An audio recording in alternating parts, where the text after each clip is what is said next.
Está escrito en más de una pared de la ciudad que uno siempre vuelve a los lugares donde fue feliz. Yo el lunes, después de enterarme de la muerte de Pepe Bustos, esa sonriente y extravagante y cada vez más blanca cabellera que cantaba Perfume de Gardenias con la Sonora Santanera, yo desde el lunes comencé, recordando su voz, a regresar al cuarto de mi casa donde fui niño, a salir del cuarto, a cruzar el patio, a subir la escalera de metal pintada de negro con algunos de sus escalones mal soldados, a entrar directamente por la cocina de mi tía Carolina, al almuerzo de la barbacoa que mi papá y mi tío Jorge traían de Miscuac algunos domingos para que almorzáramos todos juntos mientras las bocinas adornaban el aire con el ritmo de Perfumes de Gardenias y las luces de Nueva York. Uno siempre vuelve a los lugares donde fue feliz.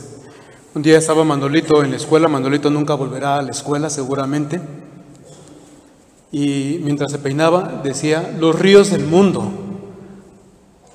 Y luego se ponía el uniforme, se vestía el uniforme y decía: ¿para qué cuernos nos tenemos que aprender cómo se llaman todos los ríos del mundo? Y todo por esa maldita costumbre de ponerle nombre a las aguas. Y luego ya iba caminando a la escuela y decía: ¿qué interés puedo yo tener en saber que el Everest es navegable?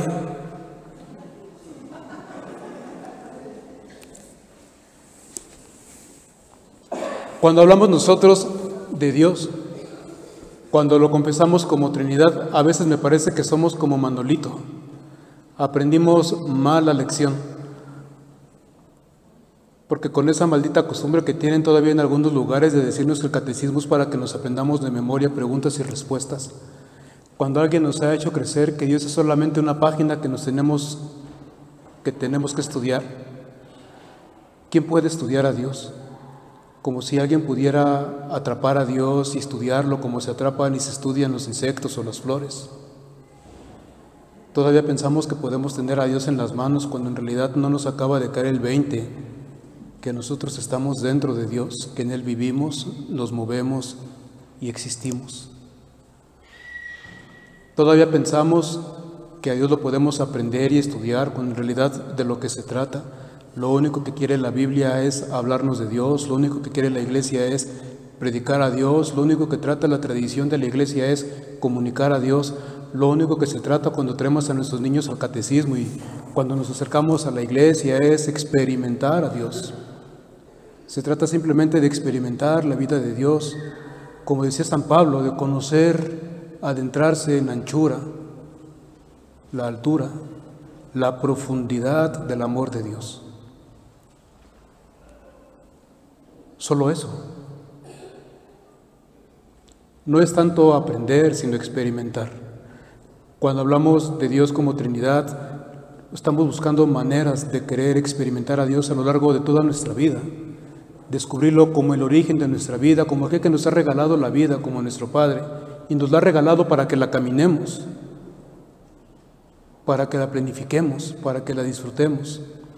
Hablar de Dios como Trinidad es entender que Dios se ha hecho camino para nosotros, y no solo es el camino para nosotros, es el compañero y el amigo en el camino, la palabra que nos hace grato el viaje, la fuerza, el aliento, el espíritu, el soplo que necesitamos para no dejar nunca de caminar. Pasaba un día Felipe camino a la escuela también y se encontraba el monumento a uno de los héroes de la patria y decía ahí, luchador incansable, y decía Felipito, pero qué chiste, el chiste es estar cansado y seguir luchando.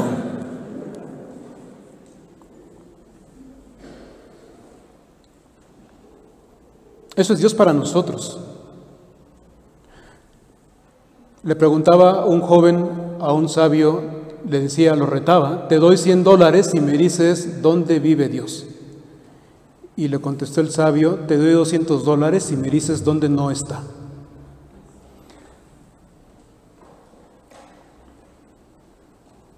Que si lo pensamos bien, Dios siempre está presente en todas partes, solamente que nosotros lo único que podemos percibir es las huellas de sus pasos. A lo mucho como Moisés solamente podemos aspirar a ver la espalda de Dios cuando Dios ha pasado junto a nosotros. pero nunca lo podemos alcanzar y nunca lo podemos atrapar y nunca podemos decir que ya lo tenemos plenamente, sería muy absurdo. ¿O piensan ustedes que los bebés dentro de los vientres de sus madres ya conocen el color de sus ojos? ¿Piensan que los bebés dentro de sus madres pueden decir ya conozco a mamá? O peor aún, piensan en el caso de los gemelos o de los cuates que uno le diga al otro, no hagas caso, mamá no existe. Es un invento. ¿Quién ha visto a mamá? ¿Quién la ha tocado? De Dios tenemos las huellas. Todo el universo es una infinita, continua, pero nítida, clara, fragante, maravillosa, aunque misteriosa, huella de Dios, los rumores de Dios, el paso de Dios.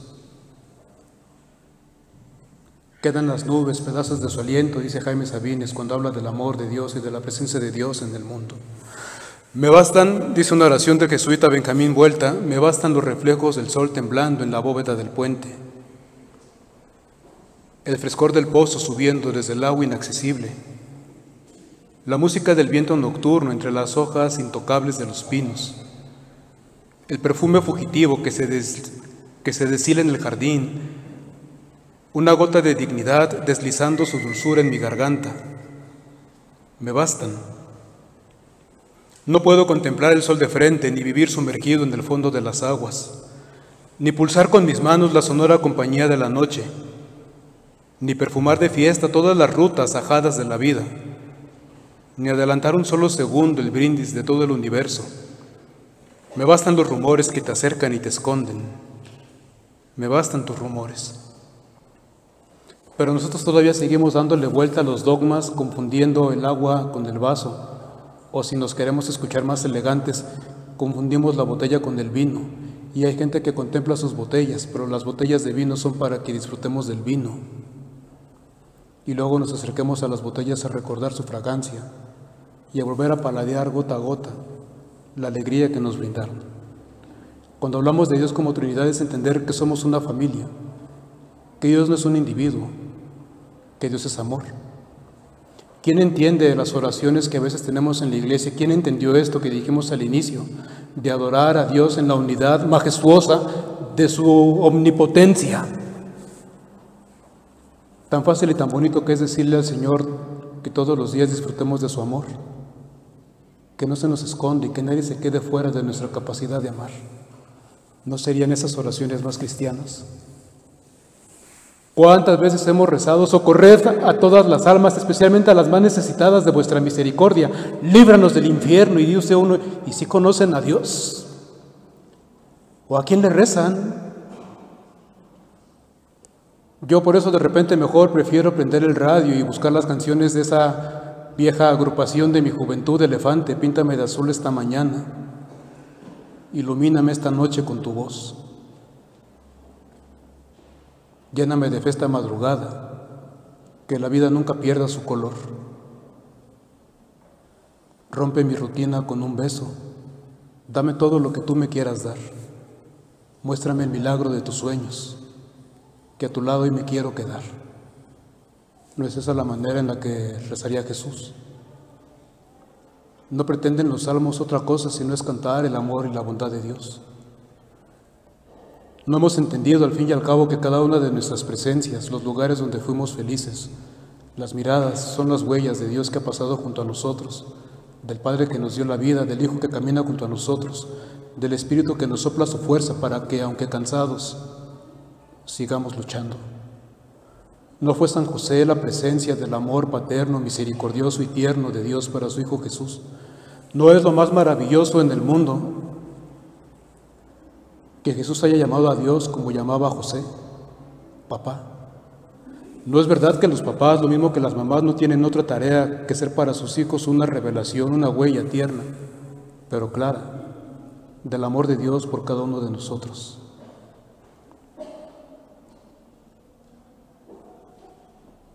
Pero se nos olvida que Dios es amor y que el amor se experimenta, nunca se describe. El amor se huele, se respira, se suda y se llora.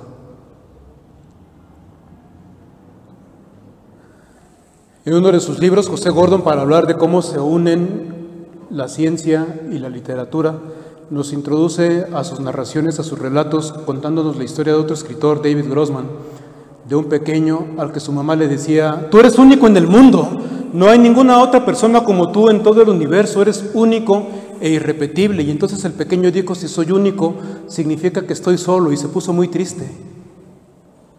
Y la mamá quería consolarlo y no podía consolarlo, no tenía éxito, hasta que le dijo: ven, acércate. ¿Sabes? Las personas pueden integrar sus diferencias cuando se acercan y juntan sus corazones y perciben sus latidos y se dan cuenta que sus latidos son los mismos. Para eso se inventaron los abrazos.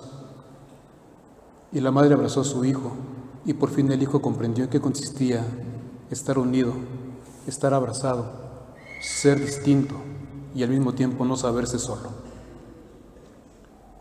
Cuando Jesús la noche de la última cena dijo que nos enviaría el Espíritu de verdad, no significaba que fuéramos medio tontitos y que necesitaría mandarnos más adelante a un pedagogo, a un maestro con tecnología de punta para explicarnos los misterios de Dios. Creo que lo que Jesús quería decir es que poco a poco, cuando abrimos el corazón al amor y a los abrazos, cuando aprendemos a disfrutar del amor, cuando dejamos que el amor de Dios vaya permeando en nosotros, somos capaces de latir al unísono con Dios. Cuando somos capaces de latir con los ritmos del corazón de Dios, entonces reconocemos a Dios presente en todo, en el universo mismo, en el canto de las estrellas, en la sonrisa de nuestras madres, en el trabajo de nuestros padres, en nuestros llantos y en nuestras risas, en nuestros fracasos y en nuestros triunfos, en todo, en los lugares donde crecimos y fuimos felices, donde jugamos, donde reímos, donde comimos. Estos son los lugares donde fuimos felices, donde late el amor de Dios. Cada uno de los lugares por donde Dios pasó hoy y dejó la fragancia de su aliento, así como las gardenias dejaron el perfume en la boca de la mujer a la que cantaban Pepe Bustos y su Sonora Santanera.